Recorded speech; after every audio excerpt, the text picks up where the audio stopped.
Alright guys, good morning. June 21, alauna ng madaling araw. So alis na tayo. Galing tayo dito sa Katmon. Yan yung motor natin, Winner X.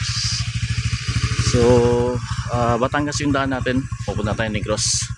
So tingnan natin ngayon kung magkano na yung pamasahe sa Roro, Batangas to Calapan, and then Rojas to Katikla naman, hanggang makarating tayo sa Bacolod. So kung gusto mong malaman ang mga buong detalye guys, samahan nyo na ako guys. Let's go. Dito tayo guys sa may Shell, sa may Santa Clara. Yan, Burger King. Dito to sa may bypass. Nagpa-full tank na ako guys kahapon. Di ko lang na-videohan, pero sa Shell ako nagpa-full tank. So ito yung price ng pina-full tank natin, 80 yung 80.80. So 4.5 tong kinarga natin. Yun yung unang gas natin. So tingnan natin kung makailang gas tayo guys ngayon. Alright mga boss, alas 1:30 time check. At dito tayo ngayon sa may Philippine Arena sa may Bukawi. MacArthur yung daan natin. Sinadya ko talaga umalis ng ganitong oras kasi ayaw ko masyadong traffic sa Manila. At ngayon dito na tayo sa monumento. At titingnan natin kung mag-iitsa na tayo. Titingnan natin kung ilang oras natin kuhanin yung Batangas.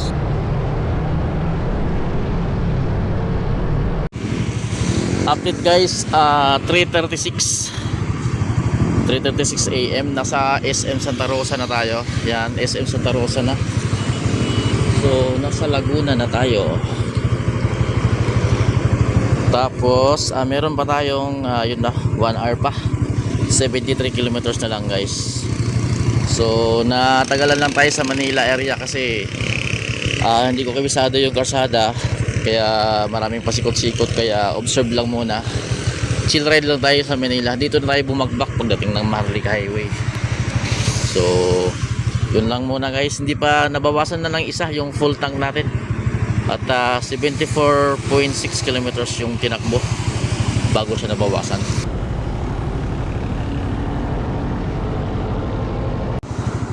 SM Santa Rosa na tayo guys. Alright, let's G.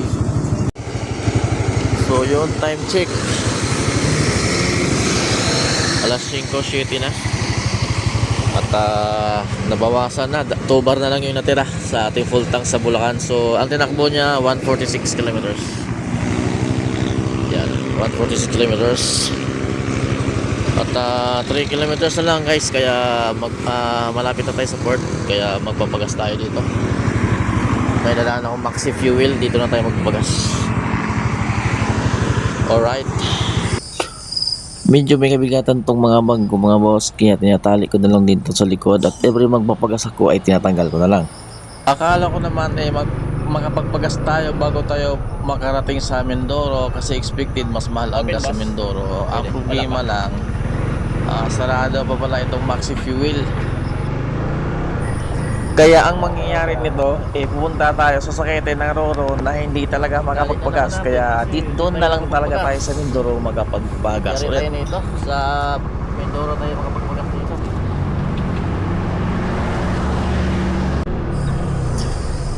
Dito na tayo sa Batangas Port. Ito yung entrance sila.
Nagbabayad na pala tayo guys dito ng 65 pesos para sa terminal fee.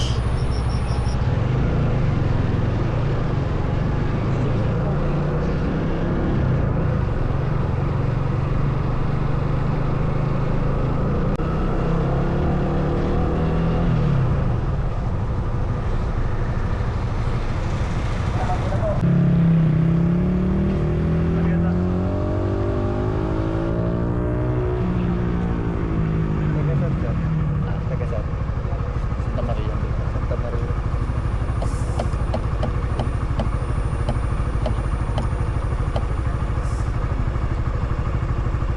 Number sir. Tapos na tayo nagbayad guys ng pamasahe. Ang sasakyan pala natin dito is fast cut. Ito pasakyan na tayo. At ang pamasahe ng fast cut from Batangas to Calapan, Mindoro sa ngayon guys is 1.6 kasama na po yung rider dyan. So gusto ko sana mag Montenegro, kaso lang walang Montenegro. Fast cut ang meron ngayon, kaya dito tayo sa ito yung sasakyan natin.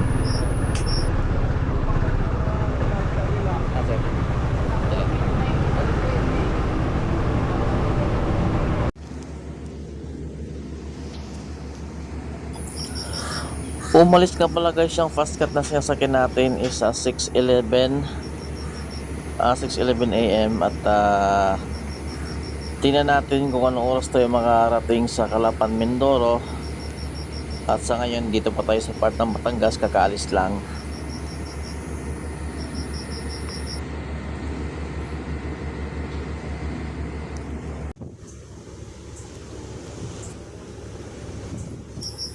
Ito na, malapit na tayo. Nakikita na natin yung pantalan ng Calapan, Mindoro guys. Kunting sandali na lang at tayo ay dumaong na. So 2.5 hours lang pala guys yung biyahe, no? So yun mga boss, nakababa na tayo.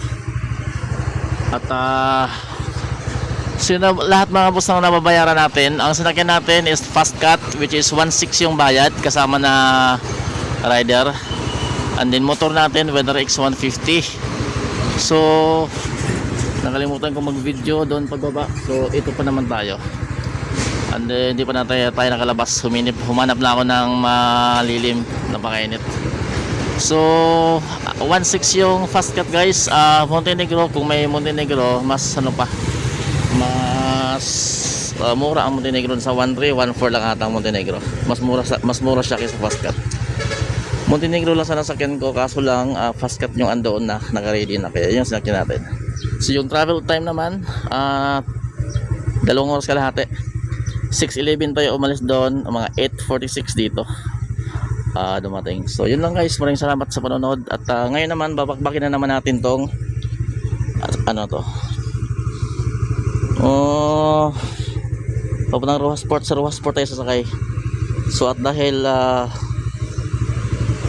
126 kilometers lang naman, so mas mabilis lang magbiyahe dito sa Mindoro. So nasa Mindoro na tayo, walang traffic dito. Okay, so hanap muna tayo ng ano guys, makakainan. Nagugutom na ako. Then magpapagas muna tayo. Kasi 2 bar na lang yung ano natin. So yun lang guys. Ibukod ko na lang yung upload itong ano natin, video natin na to. At para mga dadaan mga kayo dito, makukuha kayo ng idea. Yun lang guys, ride safe.